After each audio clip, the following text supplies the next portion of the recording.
नमस्कार, मैं डॉक्टर नरेश शुक्ला और मेरे चैनल डॉक्टर ज्योतिष में आपका स्वागत है। जो हमारे दोस्तों की और जो दर्शक हैं उनकी ये इच्छा रहती है कि नए नए योग लेके मैं आपके सामने आऊँ, और मैं आपसे शुरू से कहता रहता हूँ कि योगों की जानकारी आपके पास होनी चाहिए, क्योंकि योग अगर बन गया तो आपको एक लाइन में एक्सप्लेन कर देना है। फिर आप एक एक भाव को लेकर अगर उसकी गणना करेंगे तो वो गणना गलत हो जाएगी। आज मैं लेके आया हूँ कालत्र, या किसी किताब में लिखा हुआ कलत्र मूलक योग। ये योग है क्या?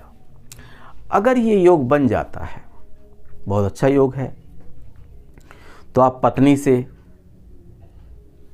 ससुराल पक्ष से पत्नी आपका पैसे से लेके पूरा सहयोग करेगी। घर बैठे खाएंगे आप, काम करें चाहे ना करें, घर बैठे आप खाएंगे, पत्नी पूरा सहयोग करेगी। तो ये है पत्नी से बनने वाला।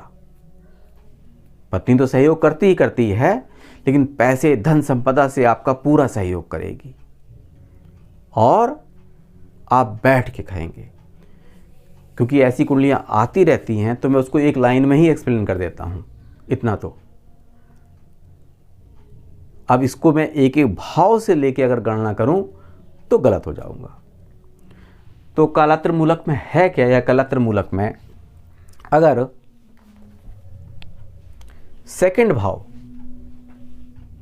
दिग्बली हो, सेकंड भाव का स्वामी दिग्बली हो, उच्च का हो, मजबूत हो, तो ये योग बनता है। दूसरी कंडीशन क्या है? लग्न का, लग्नेश का बली होना जरूरी है। लग्नेश का या लग्न भी बली हो जाए।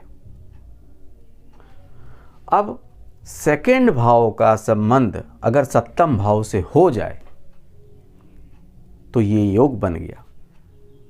सातवां स्थान पति का, पत्नी का या पति पार्टनर होता है। इसमें पत्नी भी हो सकता है, पति भी हो सकता है। कलत्र मूल,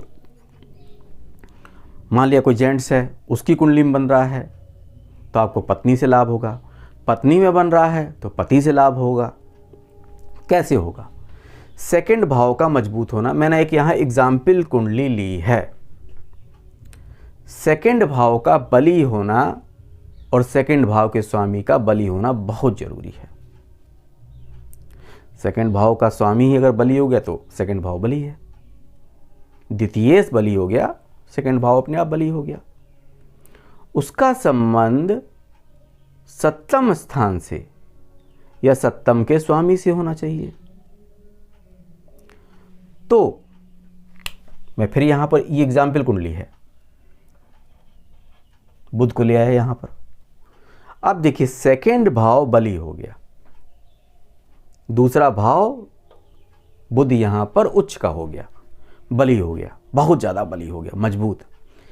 और जो सातवें भाव का स्वामी है मंगल। अब देखिए, मंगल और बुध का जो दुर्योग बनेगा वो तो अलग की बात है, लेकिन इसमें अगर ये पति की कुंडली में बन रहा है तो पत्नी से, पैसे से लेके सब चीज में आपको संपन्नता रहेगी, पूरी तरह संपन्न रहेंगे आप। पति की कुंडली में बन रहा है तो पत्नी से लाभ होगा, और पत्नी में बन रहा है तो पति से लाभ होगा।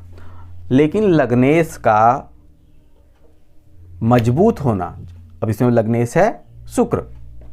शुक्र को मैं केंद्रों में कहीं बैठा दूं, शुक्र शुक्र शुक्र शुक्र, बहुत जगह देखिए सब बैठा दिए, शुक्र हर जगह बैठा दिए, इतनी जगह पे वो बली हो गया। सेकंड भाव का संबंध किससे होना चाहिए? सप्तम भाव से।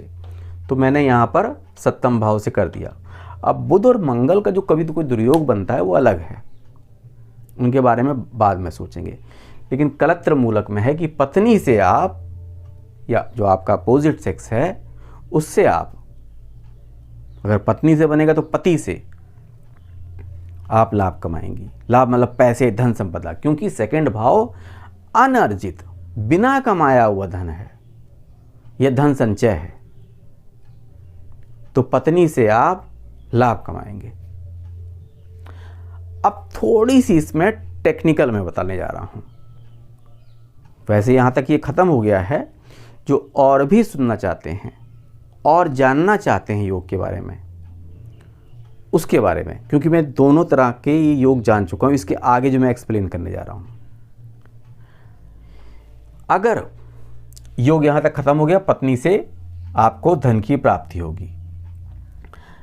यहां तो शुक्र ही आपका लग्नेश था, मान लीजिए शुक्र लग्नेश ना हो, शुक्र बली हो गया, तो पत्नी अपनी स्वेच्छा से, आपको पैसा मांगना नहीं पड़ेगा,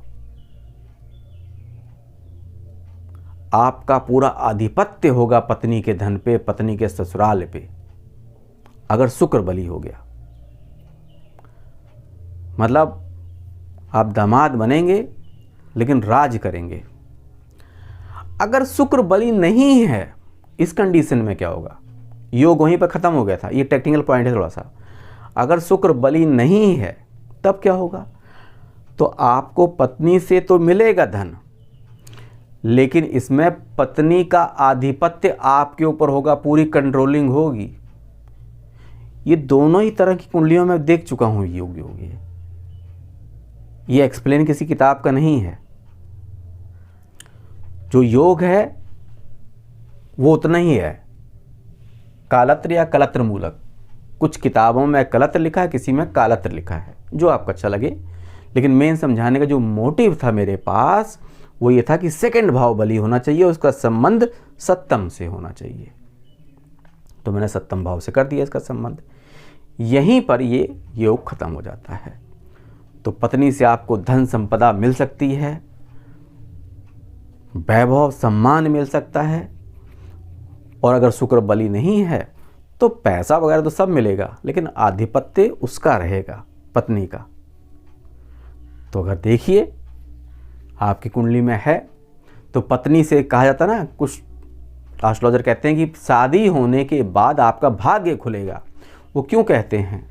वो इसीलिए कहते हैं क्योंकि ये योग बनने वाला होता है। ऐसे ही पुत्र मूलक होता है कि पुत्र होने के बाद आपका भाग्य खुलेगा, या उसको दूसरे शब्दों में कहते हैं कि आपकी शादी हो गई है, अब उनको पता है कि पुत्र इतने साल का है, या आपकी शादी हो गई है या शादी होने वाली है, तो कहते हैं कि पत्नी के आने से आपके भाग्य खुलेंगे। तो उसका जो रिवर्स है, जो उसका गहराई है, वो मैंने आपको इसमें समझा दी। अब देखिए किसी के योग बन रहा है तो आपको लाभ ही लाभ है, लेकिन कंडीशनें पता होनी चाहिए। सेकंड भाव बली होना चाहिए, साथ में लग्न मजबूत होना चाहिए। लग्न के मजबूत हुए योग नहीं बनेगा, सेकंड भाव के बिना मजबूत हुए योग नहीं बनेगा। केवल नॉर्मल सेकंड भाव का संबंध सप्तम से हो गया, नहीं बनेगा योग। सेकंड भाव का, मैं बार बार कह रहा हूँ, सेकंड भाव का मजबूत होना बहुत ज़रूरी है, लग्नेश का मजबूत होना बहुत ज़रूरी है। तो इसी के साथ मुझको विदा दीजिए। चैनल को ज़्यादा से ज़्यादा सब्सक्राइब करिए, वीडियो को लाइक करिए, शेयर करिए, अपना आशीर्वाद मुझ पर बनाए रखिए, अपना प्रेम मुझ पर बनाए रखिए, और मुझको विदा दीजिए। नमस्कार।